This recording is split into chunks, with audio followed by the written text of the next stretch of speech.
जय मां विंध्यवासिनी, हर हर महादेव। आप सभी का स्वागत है आपके अपने यूट्यूब परिवार में। घर के देव मानुष देवी पुत्र कौन होते हैं, इस बात को लेकर के अनेक बार संशय हो जाता है कि वो नकारात्मक शक्ति में है कि सकारात्मक शक्ति में है। उनकी सेवा पूजा क्या घर में स्थान दे करके करना चाहिए? अगर कोई बता दे कि उनके कारण परिवार में, घर में कलह कलेश कष्ट हो रहा है, आर्थिक हानि हो रही है, कोई विशेष प्रकार के शरीर में रोग उत्पन्न हो रहे हैं, तो उस अवस्था में हमें क्या करनी चाहिए, किस प्रकार से उनको स्थान देना चाहिए? देखिए, एक तो व्यक्ति जानबूझ करके गर्भपात करवा देता है। अगर गर्भ में जीव पड़ गया हो तो वह गर्भपात का दोष लग ही गया। उसका दंड जो मिलेगा देवी विधान से वो तो अलग है। और जिनका गर्भपात किया गया है, जो बच्चा या बच्ची मृत्यु को प्राप्त हुए हैं, एक तो एक समय रहा है जिसमें लिंग निर्धारण करने के कारण लड़की हैं तो उन गर्भ गिरा दिया गया। ऐसे बहुत सारे परिवार के लोग होते हैं जिनके बारे में आपको भी जानकारी होगी कि कई सारे भ्रूणों की हत्या किए हैं। कई लोग तो 6-6, 7-7 महीने के बाद भी गर्भ गिरवा देते थे, देखने के बाद कि यह लड़की हैं। ऐसी भी चीज़ें लोगों को पता होती हैं। तो ये जो चीज़ें होती हैं आज के समय में, भले आप कितना भी अमीर हो गए हो, आपको लगता हो कि यह सब कहने सुनने की बात है, लेकिन कालांतर में यह दोष बहुत बड़ा हो जाता है और बहुत बुरे तरीके से ये सब चीज़ें जो है परेशान करती हैं। पहली तो ये होगी। दूसरा कि अभिचार के कारण अगर किसी की मृत्यु हो गई हो, गर्भ में ही हत्या कर दिया गया अभिचार के कारण, या फिर जन्म लेने के पश्चात अथवा 12-13 वर्ष की अवस्था तक में किसी बच्चे की मृत्यु हो जाती है, तो ऐसे बच्चे बच्चियां जो हैं उनके साथ क्या होता है, वो किस प्रकार की शक्ति को धारण करती हैं और किस प्रकार से वो परेशान करना घर में आरंभ करती हैं, इस विषय को आज हम समझेंगे। साथ आप सभी से निवेदन है, पेज को जरूर लाइक कर लीजिए, चैनल को सब्सक्राइब कीजिए, फॉलो कीजिए, साथ बने रहिए। तंत्र से संबंधित विभिन्न विषयों की जानकारी इस पेज पे, चैनल पे आपको सदैव मिलते रहेगी।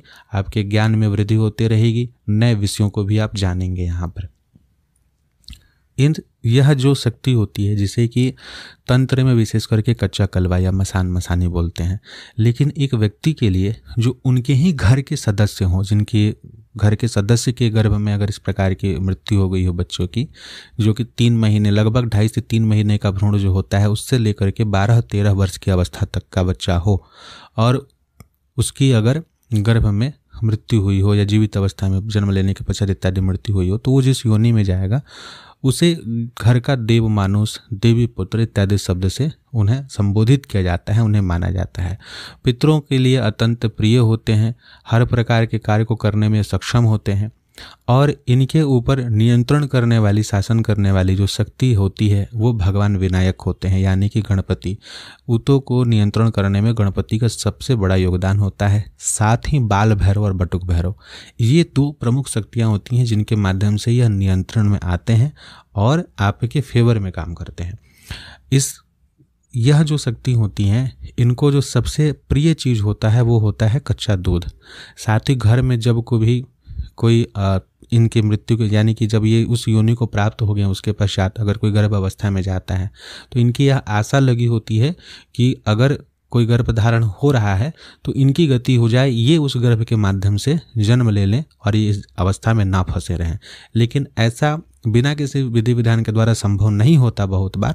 और बहुत बार यह भी होता है कि अभिचार से अगर इनकी मृत्यु हुई है तो जो अभिचारिक शक्ति इनकी हत्या की होगी, ये उसके नियंत्रण में होते हैं, तो इनकी गति ऐसे भी नहीं हो पाती है। जब कभी भी कालांतर भविष्य में जब व्यक्ति को पता चलता है कि या तो अपनी गलती से भ्रूण हत्या इत्यादि की हैं तो वह दोष लगा और वो शक्ति अब उपस्थित है यहाँ पर, या फिर किसी अन्य कारण से उनकी मृत्यु हुई हो, जब व्यक्ति को पता चलता है, उसका समय जो होता है वो लगभग 1.25 वर्ष के बाद, यानी कि 1 साल 3 महीने इत्यादि के पश्चात जो है वो ये शक्तियाँ ऊपर होती हैं। और सबसे ज़्यादा परेशानी अपनी माता को करती हैं, जिनके गर्भ से इनका जन्म होने वाला होता है, उनके ऊपर यह बहुत अधिक प्रभाव डालती हैं। साथ ही इनके जो भी भाई बहन हो उनको भी यह प्रभावित करती हैं, बहुत कोई के ऊपर चली जाती हैं। और इनके ऊपर नियंत्रण तंत्र शक्ति के द्वारा लोग इसलिए नहीं जल्दी ला पाते हैं क्योंकि कोई भी तंत्र शक्ति इनको ऐसे आसानी से बांधने में सक्षम क्यों नहीं होती, लेकिन वो बांध नहीं सकते क्योंकि उनकी अपनी मर्यादा है। आपकी और हमारी मर्यादा ना हो, लेकिन उनकी मर्यादा होती है। महाशक्तियों की अपनी मर्यादा है। हाँ, जो लोग क्षुद्र तंत्र का प्रयोग करते हैं, जो आप कच्चे कलवे ही सिद्ध करके रखे हैं, वो तो बंधन में ले ही लेंगे, उनका तो विषय ही अलग हो जाएगा। तो प्रेत पिशाच को सिद्ध करते हैं, उनके लिए कोई मर्यादा नहीं है, वो तो यही कृत्य करेंगे। और इस प्रकार की शक्ति का चूंकि सामर्थ्य अधिक होता है तो इनको अपने नियंत्रण में लेकर के चलाने का कार्य भी करेंगे। गुप्तचरी का काम जो तंत्र में होता है इसी प्रकार की शक्तियों से सबसे अधिक होता है। आपके घर के जो देवी पुत्र देव मानुष हैं, दूसरे तंत्र व्यक्ति के लिए, तंत्र संपन्न व्यक्ति के लिए ये कच्चे कलवे और मसान के रूप में हो जाते हैं। जाति के अनुसार भी इनकी क्षमता में कमी या वृद्धि होती है। अगर ब्राह्मण कुल के हैं तो ब्रह्म कुल में चले गए, वो बाल ब्रह्म इत्यादि बने, उस प्रकार की कोटि इनकी हो जाती है। लेकिन इसमें भी है कि वो शुद्ध सात्विक बने हैं या तामसिक बने हैं, ये निर्भर करेगा उनके माता पिता के ऊपर, जिस कोटि में वो रहे हों उस अनुसार इनकी क्षमता रहेगी। क्षत्रिय में जो लोग होते हैं वो, और जो वैश्य में होते हैं, वैश्य में भी अलग अलग प्रकार के हैं। जो लोग इसमें सुनने को आता है, जो आप बोलते हैं सफ़ेदा मसान, काला मसान, फिर आपका जो तिलिया मसान होता है, तो ये सभी जाति के ऊपर इनकी क्षमता क्यों अलग हो जाती है। जो लोग बोलते हैं कि यार तंत्र मंत्र में भी जातिवाद घुस गया है, नहीं भाई, जातिवाद नहीं घुसा है। चूँकि वो आत्मा नहीं, वो जो हम लोग एक पढ़ते हैं ना आत्मा, वो आत्मा नहीं, वो तो प्रेत शरीर है ना। प्रेत शरीर क्या होता है, ये हमारा कारण शरीर जो है वही प्रेत शरीर में गया है। कारण शरीर कैसे बना है, जो हमारा मन बुद्धि चित्त अहंकार है उसी के अनुसार वो निर्मित होता है। तो जब गर्भाधान संस्कार हो रहा हो, जिस कुल के लोग, जिनके कुल में उस बच्चे का जन्म होने वाला हो, तो वो सारा बात विचार व्यवहार उस बच्चे के ऊपर पड़ेगा ही पड़ेगा जो गर्भ में गया है। तो उसी अनुसार उसकी शक्ति उसी अनुपात में बनती है। उस कुल के देवी देवता जो हैं उनके अनुरूप उनको सामर्थ्य और शक्ति मिलता है। प्रेत पिशाच की योनि में भी उनकी क्षमता होती है उस प्रकार की, इसीलिए ये महत्व इस प्रकार से होता है। तो ये चीज़ें होती हैं। अब इनको जब पता चल जाए कि इस प्रकार की चीज़ें घर में है तो इसके लिए क्या करना चाहिए। सर्वप्रथम जो है भगवान गणपति का पूजन। गणपति के पूजन से यह शांत होते हैं। अगर कभी इस प्रकार का दोष जीवन में उत्पन्न हो जाए, जिससे आर्थिक विषमताएं आ रही हैं, बहुत कलह कलेश बहुत मच रहा है, घर में लड़कियां जो हैं उनको विशेष करके बहुत परेशानी हो रही है, तो ऐसी अवस्था में सबसे पहले गणपति का पूजन करना चाहिए।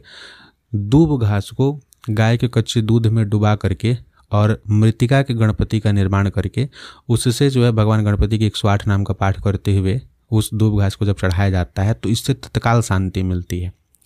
दूसरा जो चीज़ होता है वो होता है कि भगवती महाकाली का, काली जी का कोई मंदिर जिसमें कि पीपल का वृक्ष हो, वहाँ पर इनको स्थान देना चाहिए। घर में स्थान तभी दें जब आप 100% इस विषय को समझ चुके हैं कि आपके कुल के देवी देवता जो हैं वो हैं और उनके नियंत्रण में ये हैं, स्वतंत्र रूप से नहीं हैं, आपके हितकारी हैं, अविचार इत्यादि में नहीं चले हुए हैं, और ये शुद्ध सात्विक हैं। इनका स्वरूप जो है दिव्यता से संपन्न है। ये चीज़ें बहुत बार दिव्यशाली भी होती हैं, दिव्यता से संपन्न होती हैं, समर्थशाली होती हैं।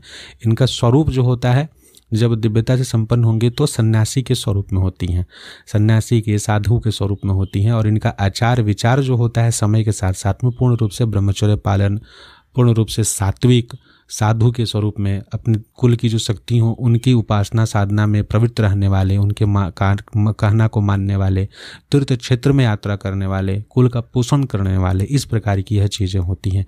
प्रेत पिशाच की योनि को अपने प्रारब्ध के कारण ये भी भुगत रही होती हैं, लेकिन फिर भी ये इस प्रकार की होती हैं। लेकिन अभिचार में जो चीज़ चल गई या जिनका कुल ही पहले से खराब है, तो वहाँ पर फिर अगर आप स्थान देते हैं तो आपको दिक्कत भी आगे हो सकता है। तो यह विषय सबके लिए अलग अलग हो सकता है, या देख सुन करके ही बताया जा सकता है। सामान्यतः इनको घर में स्थान ऐसे बिना जाने सुने नहीं देना चाहिए, ऐसे तो किसी को नहीं देना चाहिए। और अगर देना भी हो तो सर्वप्रथम जो है भगवती महाकाली के स्थान पर जो पीपल का वृक्ष है वहाँ इनको सबसे पहले स्थान दिया जाता है, घर के बाहर, वो भी स्वतंत्र रूप से नहीं, महाकाली के नियंत्रण में। उसका विधान हम अलग से चैनल पर पहले के ही बता चुके हैं, पुनः संक्षिप्त में बता देते हैं कि अमावस्या तिथि को, जिस दिन शुभ तिथि अमावस्या का पड़े जब कभी भी, तो उस दिन भगवती महाकाली का पूजन करके मंदिर में उनको पुष्प इत्यादि का हार पहना करके, भोग इत्यादि लगा करके, धूप दीप जला करके तब प्रार्थना करें कि हम अपने कुल के, अब आपको अगर स्पष्ट रूप से पता है कि वह बच्चा किसका है, किनके गर्भ से जन्म लेने वाला था वही शक्ति है, तो वो बोल के उच्चारण करके, और नहीं तो फिर उनके नाम से कि हम उनको आपके नियंत्रण में, आपके अधिकार क्षेत्र में स्थान दे करके उनको हम मिठाई का, दूध का भोग इत्यादि लगा करके शांत करने का प्रयास कर रहे हैं। कृपया हे भगवती, आप उन्हें भोग पूजा के द्वारा जो हम दें आपके माध्यम से, आप उन्हें तृप्त कीजिए, संतुष्ट कीजिए और उन्हें देव स्वरूप में कीजिए। वो शांत और देव हो, जब तक उनकी गति ना हो, उस शांत सौम्य होकर के हमारे परिवार में जो कुछ भी दोष उत्पन्न हुआ है उसका, उनके कारण जो दोष उत्पन्न हुआ है वह दोष का शमन हो जाए, इस उद्देश्य से हम पूजा दे रहे हैं, आप उसे स्वीकार करें। तब वहाँ प्रथम पूजा दे करके फिर पीपल वृक्ष के नीचे जो है आपको पूजा देना चाहिए।